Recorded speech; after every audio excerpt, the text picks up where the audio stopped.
ಇತ್ತೀಚೆಗೆ ನೀವೆಷ್ಟೇ ಒಳ್ಳೆಯವರಾದರೂ ದುಷ್ಟರನ್ನ ನಿಗ್ರಹಿಸೋಕೆ ದುಷ್ಟತನದಿಂದಲೇ ದಾರಿನ ಹುಡುಕಬೇಕು. ಮುಳ್ಳಿನ ಮುಳ್ಳಿಂದ ತೆಗೆಯೋ ಹಾಗೆ ಮಾಟ ಮಂತ್ರ ಕಣ್ಕಟ್ಟು ಇದನ್ನೆಲ್ಲ ತೆಗೆಯೋಕೆ ನಾವು ಬೇಕೇ ಬೇಕು. ಬರೀ ಸಂಪತ್ತು, ಸಮೃದ್ಧಿ, ಸಂತೋಷ ಇವಕ್ಕೆ ನಿಮ್ಮ ದೇವತೆಗಳ ಆಶೀರ್ವಾದ ಇದ್ರೆ ಸಾಕು. ಹೌದು, ನಿಮ್ಮ ಮಾತು ನಿಜ. ದೇಶ ಜನ ಆರೋಗ್ಯವಾಗಿರಬೇಕು. ದೈಹಿಕವಾಗಿ ಮಾನಸಿಕವಾಗಿ ಮನುಷ್ಯ ಆರೋಗ್ಯವಾಗಿರೋದು ಬಹಳ ಮುಖ್ಯ. ಆದರೆ ಕಾಯಿಲೆ ಬಂದಾಗ ವೈದ್ಯರ ಹತ್ರ ಹೋಗಲೇಬೇಕಲ್ವಾ? ಅಂತೂ ನಮ್ಮನ್ನ ಸ್ಮಶಾನವಾಸಿಗಳಾಗಿ ಮಾಡ್ತಾ ಇದ್ದೀರಾ. ಹೇಳಿ, ನಮ್ಮಿಂದ ಏನು ಸದ್ಗತಿ ಆಗಬೇಕು? ನನ್ನದೊಂದು ಮಹಾ ಸಂಕಲ್ಪ ಇದೆ. ಅದರ ಸಾಧನೆಗೆ ಸುಂದರಿ ಅನ್ನೋ ಹುಡುಗಿ ತಡೆಯಾಗ್ತಾ ಇದ್ದಾಳೆ. ನನ್ನ ಸಾಧನೆ ತ್ರಿಪುರ ಸುಂದರಿ ಅಮ್ಮನವರ ಉತ್ಸವದ ದಿನ ಪೂರ್ಣವಾಗುತ್ತೆ.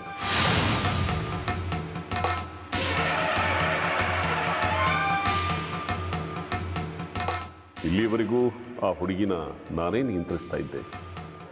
ಆದರೆ ಈಗ ನನ್ನ ಸಾಧನೆ ಅಂತಿಮ ಘಟ್ಟಕ್ಕೆ ಬಂದಿರೋದ್ರಿಂದ ಈಗ ಅವಳ ಬಗ್ಗೆ ಗಮನ ಹರಿಸಿದ್ರೆ ನನ್ನ ಏಕಾಗ್ರತೆಗೆ ಭಂಗವಾಗುತ್ತೆ.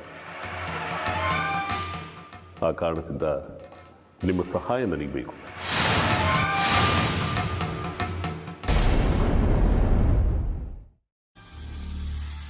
ಸಮಸ್ಯೆ ಜಟಿಲವಾಗೇ ಇದೆ. ನೀವು ಹೇಳೋ ಪ್ರಕಾರ ನೋಡಿದ್ರೆ ಸುಂದರಿ ದೈವಾಂಶ ಹೊಂದಿರೋ ಕನ್ಯೆ ಅಂತ ಅನಿಸುತ್ತೆ. ಇಲ್ಲ ಇಲ್ಲ ಇಲ್ಲ, ಅವಳಿಗೆ ದೇವ್ರನ್ನ ಕಂಡ್ರೇ ಆಗೋದಿಲ್ಲ. ಎಷ್ಟೋ ಸಾರಿ ನನ್ನ ಜೊತೆನೇ ವಾದಕ್ಕಿಳಿದಿದ್ದಾಳೆ. ಅದೇಕೋ ಏನು ನನಗೆ ಅವಳನ್ನು ನಿಗ್ರಹಿಸೋದಕ್ಕೆ ಸಾಧ್ಯವಾಗ್ತಾ ಇಲ್ಲ. ಈಗ ನನ್ನಿಂದ ಏನು ಸಹಾಯ ಆಗಬೇಕು?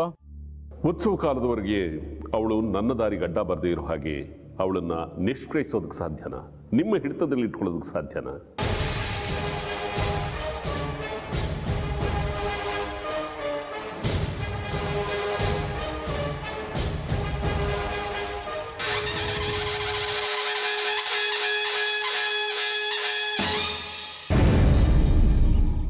ಇಲ್ಲ, ಇನ್ನು ನನ್ನಿಂದ ಸಾಧ್ಯವಿಲ್ಲ.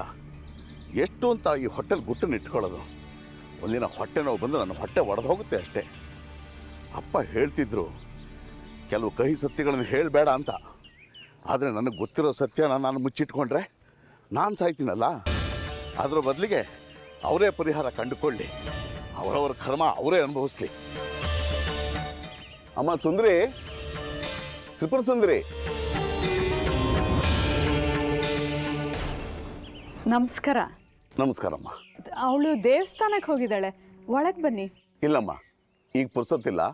ನಾನು ಅವಳನ್ನು ಅಲ್ಲೇ ಕಾಣ್ತೀನಿ. ಇಷ್ಟು ದೂರ ಬಂದಿದ್ದೀರಾ, ಬಂದು ಕಾಫಿ ಕುಡ್ಕೊಂಡು ಹೋಗಿ. ಎಲ್ಲ ಕೂಡಿ ಬರಲಿ ತಾಯಿ, ಆಗ ನಾನೇ ಬಂದು ಊಟ ಮಾಡ್ಕೊಂಡು ಹೋಗ್ತೀನಿ.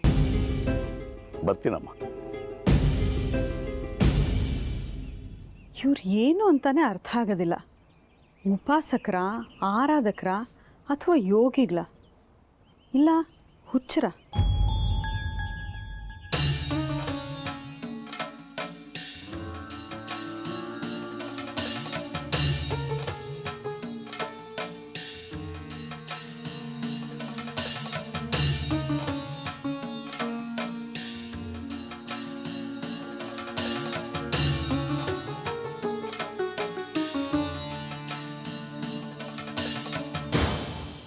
ಏನಾಗ್ತಿದೆ? ಏನಾದರೂ ಸುಳಿ ಸಿಗುತ್ತಾ? ನೋಡಿ ಶಾಸ್ತ್ರಿಗಳೇ, ನೀವು ಒಂದೊಂದು ಪೂಜೆ ಒಂದೊಂದು ಸಮಯ ತಗೊಳಲ್ವೇ? ಕುಂಕುಮಾರ್ಚನೆ ಅಂದರೆ 5 ನಿಮಿಷದಲ್ಲಿ ಕಳಿಸ್ತೀರಾ, ಅಭಿಷೇಕ ಅಂದರೆ ಅರ್ಧ ಗಂಟೆ, ಇನ್ನು ಅದು ಇದು ಅಲಂಕಾರ, ಚಾಮರ ಸೇವೆ, ಯಜ್ಞ, ಹವನ, ಹೋಮ ಅಂದರೆ ಮುಗೀತಲ್ಲ. ದಿನ ಎಲ್ಲ ದೇವಸ್ಥಾನದಲ್ಲಿ ಇರಬೇಕಾಗತ್ತಲ್ವ ಭಕ್ತರು? ತಪ್ಪಾಯ್ತು ನಾನು ಕೇಳಿದ್ದು. ನಿಮ್ಮ ಕೆಲಸದ ಮಧ್ಯೆ ನಾನು ಕೇಳಿದ್ದು ನಿಮ್ಮ ಏಕಾಗ್ರತೆಗೆ ಭಂಗವಾಯಿತು ಅನಿಸುತ್ತೆ. ಅಲ್ವೇ? ಮತ್ತೆ ನಿಮ್ಮ ಪೂಜೆನಲ್ಲಿ ಎಲ್ಲೇ ವಿಘ್ನ ಆದರೂ ನೀವು ಎಲ್ಲಿಂದ ಬಿಟ್ಟಿರ್ತೀರೋ ಅಲ್ಲಿಂದನೇ ಪ್ರಾರಂಭ ಮಾಡಬಹುದು. ನಮ್ಮದು ಆಗಲ್ಲ. ಮಧ್ಯೆ ವಿಘ್ನ ಆದರೆ ಮೊದಲಿಂದ ಶುರು ಮಾಡಬೇಕು. ಇಲ್ಲಿ ಸಹನೆ, ತಾಳ್ಮೆ ಬಹಳ ಮುಖ್ಯ. ನಾನು ಈಗಾಗಲೇ ಇಲ್ಲಿಗೆ ಬಂದು 3 ಗಂಟೆಗಳ ಕಾಲ ಆಯಿತು. ಇನ್ನೂ ತಮ್ಮ ಸಾಧನೆ ಬಗ್ಗೆ ಏನೂ ಉತ್ತರನೇ ಸಿಗ್ತಾ ಇಲ್ಲ. ಈಗ ಮತ್ತೆ